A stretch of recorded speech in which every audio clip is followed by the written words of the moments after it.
तीसरा कलंदर बोला, मैं भी एक शहजादा हूँ। मुझे सैरो सियाहत और समंदर के सफ़र का बहुत शौक था और मैं अक्सर तफरीह के लिए जहाज़ पर सफ़र किया करता था।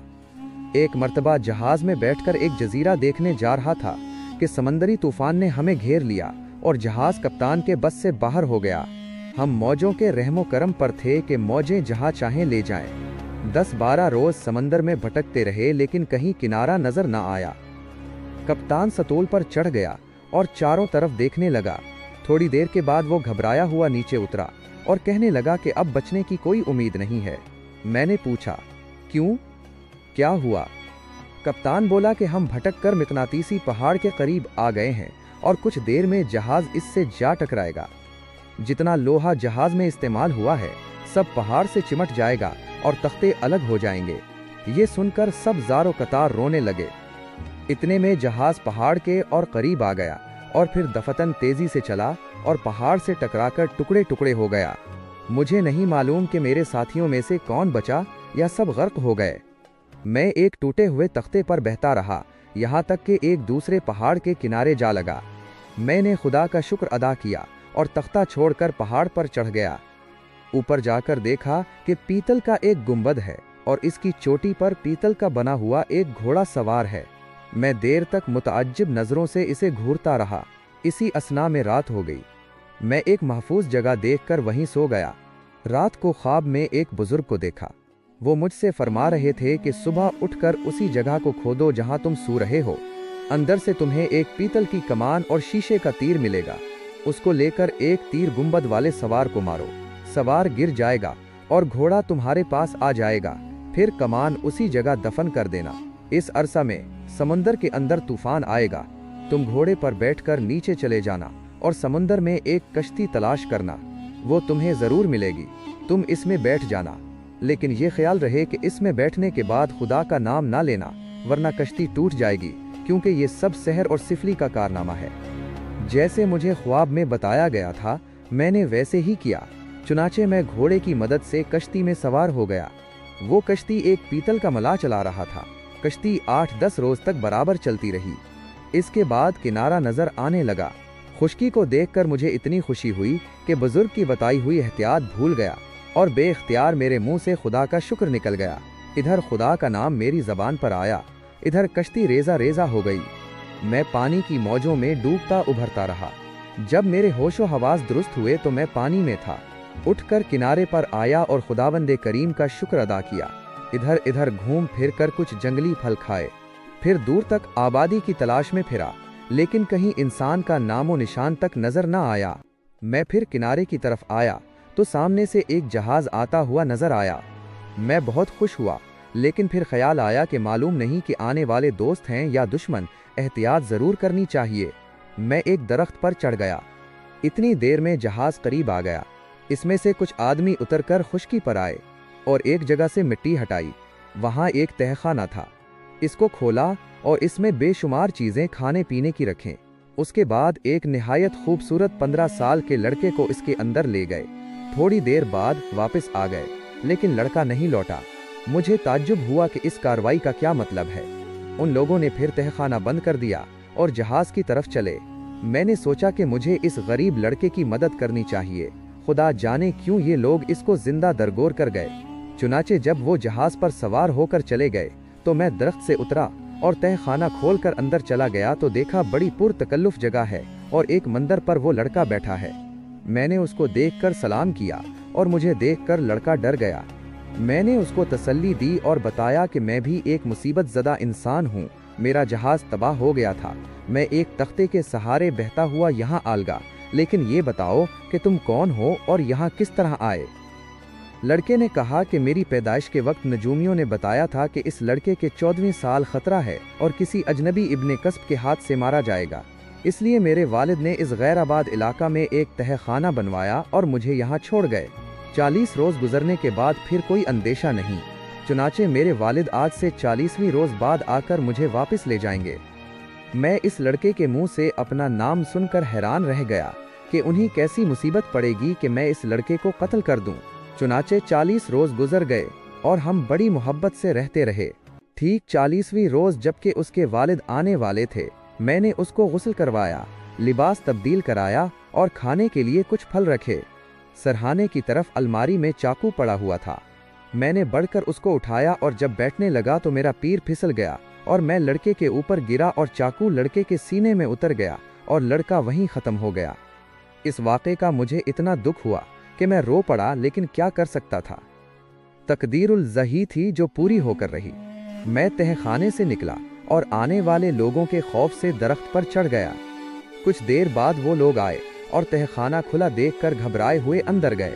پھر تھوڑی دیر بعد لڑکے کی نعش لیے ہوئے روتے پیٹتے باہر آئے۔ لڑکے کی نعش کو اپنے ساتھ لیے جہاز پر سوار ہو گئے۔ ان لوگوں کے جانے کے بعد میں نیچے اترا، رات اس تہہ خانے میں بسر کی۔ صبح کو خدا کے بھروسے پر ایک سمت روانہ ہو گیا اور 1 مہینہ مسلسل اس لق و دق جنگل میں چلتا رہا، لیکن مجھے کہیں آبادی نظر نہ آئی۔ میں بہت پریشان تھا، لیکن کیا کرتا، برابر آگے بڑھتا رہا۔ ایک روز دور سے مجھے ایک قلعہ نظر آیا۔ میری خوشی کی کوئی انتہا نہ رہی۔ جب قریب پہنچا تو قلعہ کا دروازہ کھلا اور اس میں سے 10 نوجوان اور ایک بوڑھا شخص نکلا، لیکن سب یک چشم تھے۔ جب وہ سب میرے قریب آئے تو میں نے سلام کیا۔ انہوں نے سلام کا جواب دیا، پھر میرا حال پوچھا کہ کہاں سے آئے ہو۔ میں نے اپنی کل داستان مصیبت سنائی۔ وہ کچھ دیر ادھر ادھر گھومتے رہے، اس کے بعد قلعہ کی طرف چلے اور مجھے بھی اپنے ساتھ لے گئے۔ اندر سے قلعہ کافی وسیع اور خوب آراستہ تھا۔ ایک طرف بہت بڑا ہال کمرہ تھا۔ وہ سب اس کمرے میں بیٹھ گئے، میں بھی ان کے ساتھ تھا۔ بوڑھا بیچ میں بیٹھ گیا اور وہ جوان اس کے گرد حلقہ بنا کر کچھ دیر کھڑے رہے، پھر وہ بھی بیٹھ گئے اور مجھ سے کہنے لگے کہ جو کچھ یہاں دیکھو اس کے متعلق کوئی سوال نہ کرنا۔ میں نے اقرار کر لیا اور ایک طرف ہٹ کر بیٹھ گیا۔ پھر ہم سب نے بیٹھ کر کھانا کھایا اور باتیں کرتے رہے یہاں تک کہ آدھی رات گزر گئی۔ اس وقت بوڑھا آدمی اٹھ کر باہر چلا گیا اور تھوڑی دیر میں 2 تشت لے کر آیا اور 2 جوانوں کے سامنے رکھ دیے۔ پھر اسی طرح ایک اور تشت لایا اور سب کے آگے وہ تشت رکھ دیا۔ ان جوانوں نے سر پوش اٹھائے تو میں نے دیکھا کہ ان میں سیاہی ہے۔ ہر جوان نے اس میں کچھ سیاہی لی اور اپنے چہرے پر مل لی۔ جب سب سیاہی مل چکے تو ماتم شروع کر دیا۔ کچھ دیر تک ماتم کرتے رہے، پھر ایک شخص پانی لایا اور سب نے منہ ہاتھ دھوئے اور اپنے اپنے سونے کے کمرے میں چلے گئے۔ مجھے بھی ایک کمرہ سونے کے لیے دے دیا گیا، لیکن میں اس واقعہ کو دیکھ کر چونکہ بہت پریشان اور حیران تھا، اس لیے رات بھر نیند نہ آئی۔ اگلے دن بھی اسی فکر میں رہا کہ آخر اس کارروائی کا کیا مطلب ہے۔ رات کو ان لوگوں نے پھر وہی حرکتیں کی۔ میرا پیمانہ صبر لبریز ہو گیا اور میں نے ان سے سوال کر ہی دیا کہ آپ لوگوں کے ایسے کرنے کا کیا سبب ہے۔ ان میں سے ایک نوجوان بولا، تمہاری ہی بہتری کے لیے اصل حالات ظاہر نہیں کرتے۔ اگر تم سنو گے تو اپنی داہنی آنکھ سے ہاتھ دھونے پڑیں گے۔ میں نے کہا، خواہ کچھ ہو لیکن میں صحیح حالات معلوم کر کے رہوں گا۔ تو نوجوان کہنے لگا، اچھا صبح کو ہم انتظام کریں گے، تم خود اپنی آنکھ سے دیکھ لینا، یہ کہنے کی بات نہیں ہے۔ صبح کو ان لوگوں نے مجھے پھر سمجھایا کہ اس چکر میں نہ پڑو، لیکن میں نہیں مانا۔ مجبوراً ان میں سے ایک شخص بھیڑ لایا، پھر اس کو ذبح کر کے گوشت الگ کر دیا اور کھال مجھے دے دی کہ اس میں لپٹ جاؤ، ہم اس کو اوپر سے سی دیں گے اور باہر رکھ دیں گے۔ تھوڑی دیر بعد پرندہ گزرے گا، وہ تمہیں اپنا شکار سمجھ کر اٹھا لے گا اور اڑ جائے گا، ایک پہاڑ پر اترے گا۔ اس وقت اس سے پہلے کہ وہ تمہیں نقصان پہنچائے، اس چھری سے جو ہم تمہیں دیں گے کھال کاٹ کر باہر نکل آنا اور شور مچانا۔ وہ ڈر کر اڑ جائے گا اور تم تھوڑی دور آگے جانا، وہاں ایک قلعہ نظر آئے گا، اس کے اندر چلے جانا، پھر ہمارا راز کہیں معلوم ہو جائے گا۔ میں اس کے لیے تیار ہو گیا، چنانچہ ان لوگوں نے چھری دے کر کھال میں سی دیا اور قلعہ کے باہر میدان میں ڈال دیا۔ تھوڑی دیر بعد پرندہ آیا اور مجھے اٹھا کر لے چلا، خدا جانے وہ کتنی دیر اڑا۔ بہرحال جب وہ ایک جگہ اترا تو میں فوراً کھال چیر کر باہر آ گیا اور شور مچانے لگا۔ پرندہ ڈر کر اڑ گیا۔ وہاں سے میں سامنے کی جانب چلا تو سامنے قلعہ نظر آیا۔ میں بے کھٹکے قلعہ کے اندر چلا گیا۔ قلعہ اندر سے اتنا حسین اور عمدہ تھا کہ میں نے آج تک ایسی عمارت نہیں دیکھی تھی۔ سجاوٹ کا یہ عالم تھا کہ یوں معلوم ہوتا تھا کہ گویا ہفت اقلیم کا زر و جواہر اس کی صنائی میں خرچ کیا گیا ہے۔ میں نے چاروں طرف دیکھا لیکن مجھے کوئی شخص نظر نہ آیا۔ تھوڑی دور اور آگے بڑھا تو شاندار بارہ دری نظر آئی، اس میں 40 عورتیں بیٹھی تھیں جن کا نظیر شاید چشم عالم نے نہ دیکھا ہو۔ مجھے دیکھ کر وہ کھڑی ہو گئیں और बहुत एजाज़ो इकराम से मुझे ले जाकर बिठाया और ख़ुद मेरे सामने दस्त बस्ता खड़ी रहें। मैं ये आलिम देखकर हैरान हो रहा था। उसके बाद वो सब मेरे करीब आकर बैठ गईं और मेरे हालात दरियाफ्त करती रहें और बातों बातों में रात हो गई। शाम का दस्तरख्वान बिछा। दस्तरख्वान पर बेशुमार नेमतें मौजूद थीं। मैंने खूब पेट भरकर खाना खाया। फिर नाच गाना होता रहा। आधी रात के करीब वो कहने लगीं कि अब आराम कीजिए और हम में से जिसको पसंद कीजिए वो आपके साथ चलेगी। मैं सोचने लगा कि मैं किसको मुंतखब करूं। एक से एक हुसैन औरत थी। मुझे खामोश देखकर उनमें से एक आगे बढ़ी और कहने लगी कि हम में हसद नहीं है, किसी को भी अपने साथ सुलाइए क्योंकि कल दूसरी की बारी होगी। मैंने उसका हाथ पकड़ लिया। वो मेरे साथ रवाना हो गई और बाकी दूसरे कमरों में चली गईं। सुबह को मैं बेदार हुआ तो वो सब औरतें मेरे पास सलाम करने आईं। मैं इन मामलात को देखकर बड़ा हैरान था कि आखिर ये क्या असरार है। बहरहाल दूसरा दिन भी ऐशो इशरत में बसर हुआ। शब को हस्बे मामूल एक दूसरी औरत मेरे पास होती। यूं ही जिंदगी गुजरती रही। मैं दुनिया व माफी हा को बिल्कुल भूल गया। यहाँ तक कि 1 साल गुजर गया। दूसरे साल का पहला दिन था। मैं सुबह बेदार हुआ तो बाहर से शोर और रोने की आवाजें आती हुई मालूम हुई। मैं बाहर आया तो वो सब औरतें रो रही थीं। मैंने सबब दरियाफ्त किया तो कहने लगीं कि अब हम आपसे रुखसत हो रही हैं। मैंने पूछा क्यों? वो बोले कि हम सब मुख्तलिफ शहरों की शहजादियां हैं। तफरीह तबा के लिए 1 साल इस मकान में हमारा क़याम रहता है और दूसरे साल के पहले दिन हम यहाँ से 40 रोज़ के लिए बाहर रहेंगे और उसके बाद फिर 1 साल के क़याम के लिए लौट आएंगे। अब तक यहाँ से बहुत से लोग आए और साल भर रहे, लेकिन हमारे जाने के बाद हमारी हिदायत के खिलाफ किया और नुकसान उठाया। खुदा जाने वो जिंदा हैं या मर गए, उनके मुताल्लिक कुछ मालूम नहीं। अब हमसे आप यहाँ की कुंजियाँ लीजिए और आराम व बेफिक्री के साथ रहिए। सारे किला में घूमिए फिरिए, लेकिन इस कमरे को ना खोलिए, वरना नतीजा के आप जिम्मेदार होंगे। ये कहकर कुंजियाँ मेरे सुपुर्द की और खुद चली गईं। 39 दिन तक मैंने उनकी हिदायत पर अमल किया, लेकिन होने वाली बात होकर रहती है। 40वीं रोज़ मुझसे न रहा गया और मैंने वो कमरा खोला जिससे मुमानियात थी। दरवाज़ा खुलते ही खुशबू की लपेटों से दिमाग मुअत्तर हो गया। अंदर जाकर देखा बेहतरीन ज़रो जवाहिर से कमरा भरा पड़ा था और हर चीज़ नादरो नायाब है कि बहुत कम किसी की नज़र से गुजरी होगी। सामने एक मिश्की घोड़ा खड़ा है, ज़ैनो साज से कसा हुआ। मैं घोड़े की पीठ पर सवार हो गया, लेकिन ये सवारी नई किस्म की थी। घोड़ा मुझे लेकर आसमान पर उड़ने लगा। मैं मौजे हवा से बेहोश हो गया। थोड़ी या बहुत देर में, जिसका मुझे कोई अंदाज़ा नहीं, घोड़ा एक मैदान में उतरा और मुझे अपनी पीठ से उतारकर ओझल हो गया। मैं वहां से उठकर आगे बढ़ा और देखा सामने कुछ आदमी नंगे बैठे हैं। मैं उनके करीब गया कि उनका हाल मालूम करूं, लेकिन उन लोगों ने मुझे झड़क दिया और कोई गुफ्तगू नहीं की। मैं वहां से आगे बढ़ गया और कलंदराना वज़ा इख्तियार कर ली और फिरता फिराता इधर आंकला। यहाँ इन दोनों कलंदरों से मुलाकात हो गई। जुबैदा ने ये सुनकर इसको भी जाने की इजाज़त दे दी। फिर खलीफा हारून, जाफ़र और मसरूर की तरफ मुतवज्जे होकर बोली कि तुम भी अपना किस्सा बयान करो। जाफ़र ने कहा कि हमारे हालात सिर्फ वही हैं जो हमने मकान में दाखिले से कबल बयान किए थे। जुबैदा ने जंगी गुलामों को हुक्म दिया कि सबको बाहर निकाल दो। चुनाचे ये सब लोग बाहर आ गए। खलीफा के इशारा पर जाफ़र उन कलंदरों को अपने साथ ले गया। सुबह को जब खलीफा हारून रशीद का दरबार आरास्ता हुआ तो बादशाह ने हुक्म दिया कि फलां मोहल्ला से जुबैदा, साफ़ी और अमीना माँ अपनी कुत्तियों के लाई जाएं। हुक्म की तामील की गई। जुबैदा की नज़र खलीफा और जाफ़र पर पड़ी तो उनको पहचान कर कौंप गई कि वो रात वाले सौदागर हैं। देखिए शब वाली गुस्ताखी का क्या अंजाम हो। खलीफा हारून रशीद ने जुबैदा को अपने हालात बयान करने का हुक्म दिया। जुबैदा कांपती और डरती हुई आगे बढ़ी और इस तरह हालात ज़िंदगी बयान करने शुरू कर दिए। या अमीर अल मोमिनीन, ये दोनों कुत्तियाँ मेरी सगी बहनें हैं। इनमें सबसे बड़ी बहन में हूँ। साफ़ी और अमीना मेरी सोतीली बहनें हैं। वालिद के इंतकाल के बाद वर्सा में हमें काफ़ी जायदाद मिली थी। मेरी हकीकी बहनों ने अपनी मंशा के मुताबिक अपने निकाह कर लिए और शोहरों के हमरा चली गईं, लेकिन उनका इंतखाब गलत साबित हुआ। थोड़ी ही मुद्दत में उनका रुपया पैसा ख़त्म हो गया और उनके खाविंदों ने उनको घरों से निकाल दिया। ये तबाह बर्बाद होकर मेरे पास आईं। मैंने उनको सर आँखों पर लिया और जितनी दिलजोई कर सकती थी वो की। अभी 1 साल भी पूरा नहीं गुजरा था कि इन दोनों ने फिर शादी का इजहार किया। मैंने कहा कि पहले निकाह के बाद तुम्हारी क्या भलाई हुई है कि अब तुम फिर इरादा कर रही हो।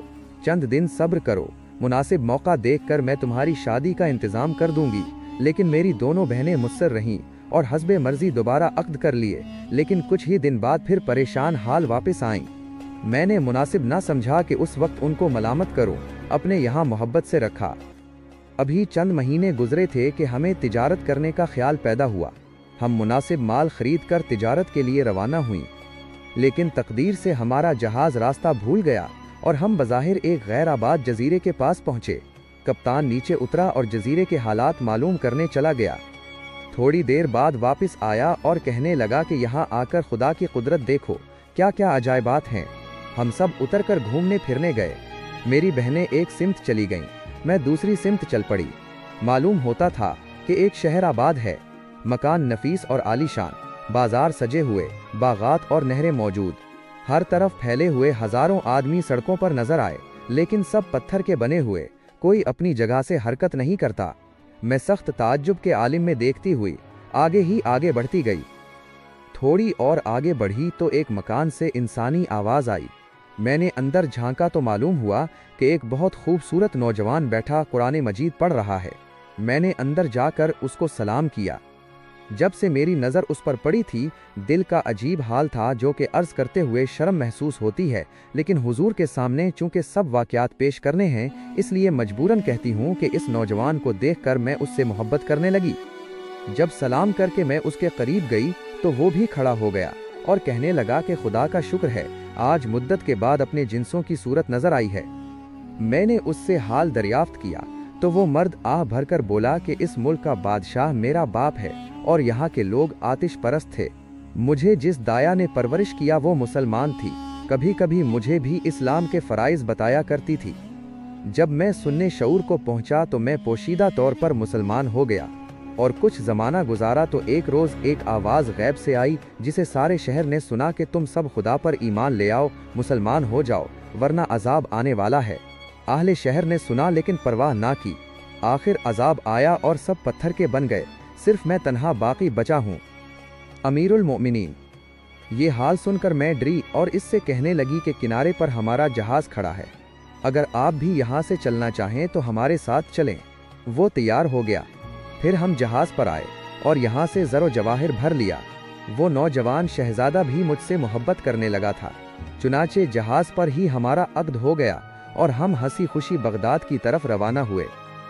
एक रोज़ शब को, जबकि मौसम बहुत ही सुहाना था, मैं और मेरा शौहर जहाज़ के अर्श पर सो रहे थे कि इन दोनों बहनों ने हमें देखकर हसद किया और हमें समंदर में फेंक दिया। मेरा शौहर तो उसी वक्त गर्क हो गया, लेकिन मैं एक तख्ते के सहारे सुबह तक तैरती रही। आखिर मौजों ने मुझे किसी जजीरे के किनारे लाकर डाल दिया। मैंने खुदा का शुक्र अदा किया और तीर कर खुश्की पर आई। कुछ जंगली फल खाकर एक दरख्त के नीचे दम लेने के लिए बैठ गई। मैं शायद सो जाती कि एक तेज सरसराहट की आवाज़ सुनकर चौंक पड़ी। सामने देखा कि एक सांप मुंह खोले बुरी तरह भागा हुआ आ रहा है और उसके पीछे एक और आ रहा है। मैं घबरा कर उठी और एक बड़ा सा पत्थर उठाया। जूं ही वो मेरे करीब से गुजरे, उन पर दे मारा। पत्थर अजदहे को लगा और उसका सर कुचल गया। सांप ने मेरी तरफ देखा और फिर एकदम ऊपर उड़ गया। मैं ये माजरा देखकर बहुत परेशान हुई, लेकिन क्या कर सकती थी। मजबूरन एक साफ सा पत्थर देखकर उस पर लेट गई। इस परेशानी में भी खुदा जाने किसी तरह मेरी आंख लग गई। जब मैं बेदार हुई तो देखा कि एक खूबसूरत औरत 2 कुत्तियों को लिए बैठी है। मैं उसको देखकर डरी, लेकिन वो मेरे करीब आकर कहने लगी कि तुम परेशान ना हो, मैं दोस्त हूँ, दुश्मन नहीं। हकीकतन मैं इंसान नहीं हूँ बल्कि परी हूँ। अभी कुछ देर हुई तुमने मेरी जान बचाई थी।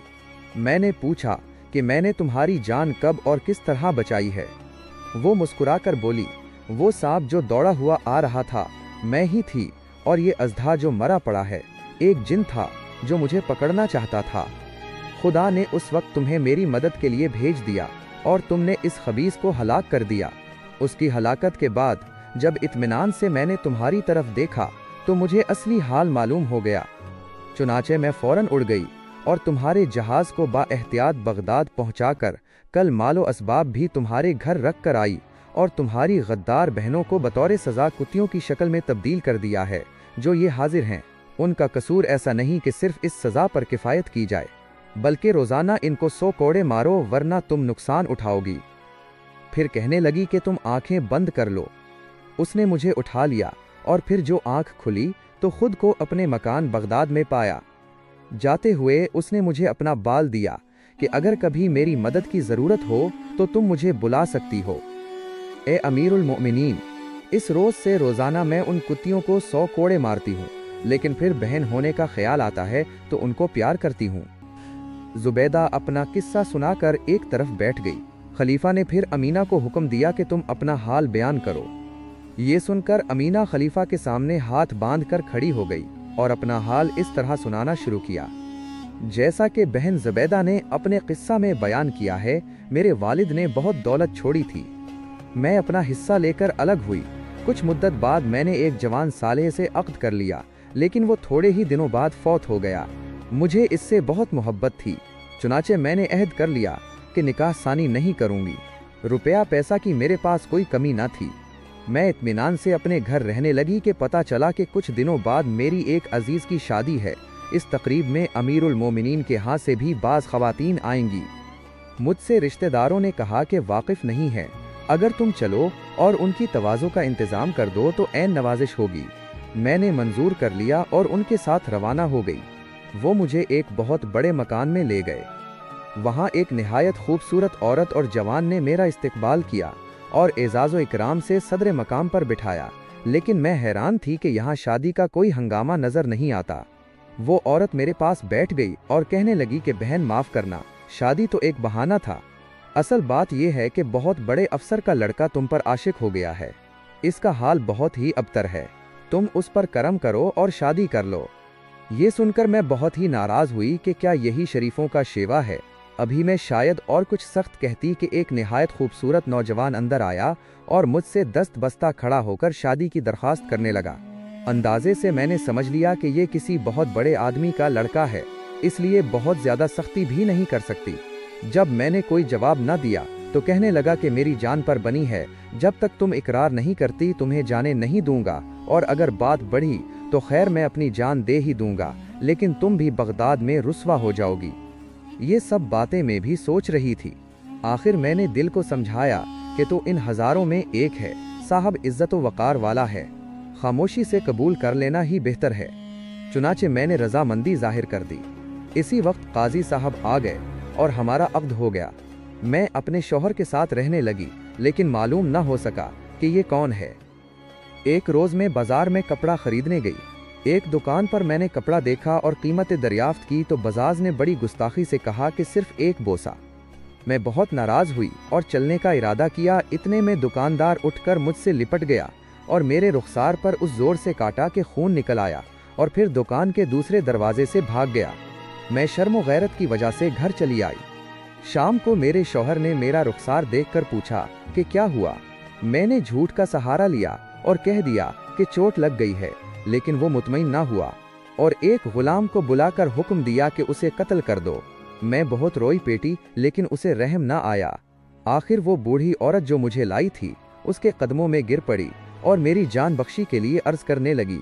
उस पर मेरा शौहर कहने लगा कि खैर मैं कत्ल तो नहीं करता, लेकिन सज़ा ज़रूर दूंगा। चुनाचे उसने कूड़ा लेकर इतना मारा कि मैं बेहोश हो गई। जब होश में आई तो देखा कि मैं एक छोटे से गंदे मकान में हूँ और वो बुढ़िया मेरी तीमारदारी कर रही है। मुद्दत तक मेरा इलाज होता रहा। आखिर मैं तंदुरुस्त हो गई और अपनी बहन जुबैदा के पास आ गई और उसको कल हाल सुनाया। उसने मुझे मोहब्बत से अपने पास रख लिया और अब मैं यहीं रहती हूँ। खलीफा ये वाक़यात सुनकर बहुत मुतअज्जिब हुआ और हुक्म दिया कि ये वाक़यात शाही कुतुब खाने में लिखे जाएं।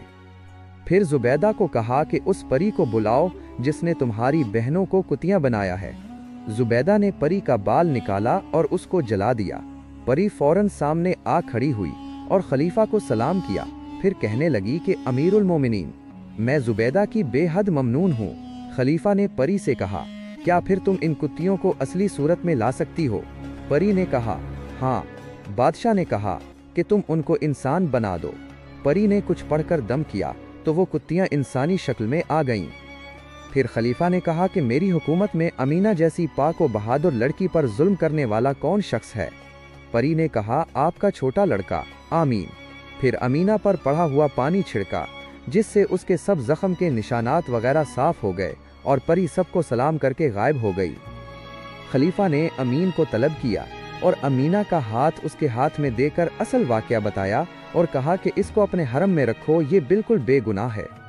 जुबैदा ने खलीफा से खुद अक़द किया और तीनों कलंदरों का निकाह जुबैदा की तीनों बहनों से कर दिया। शहजादी ने कहानी पूरी की तो अभी कुछ रात बाकी थी। चुनाचे दुनिया ज़ात के इसरार पर शहजादी ने सनदबाद का किस्सा शुरू किया। सामीन किराम, क्या आप भी सनदबाद के सफ़र का अजीब किस्सा सुनने के लिए बेताब हैं? तो जुड़े रहें हमारे चैनल अयाज़ मॉरल स्टोरीज़ के साथ और हमारे चैनल को सब्सक्राइब करना हरगिज़ मत भूलें। मिलते हैं अगले एपिसोड में, तब तक अस्सलामु अलैकुम।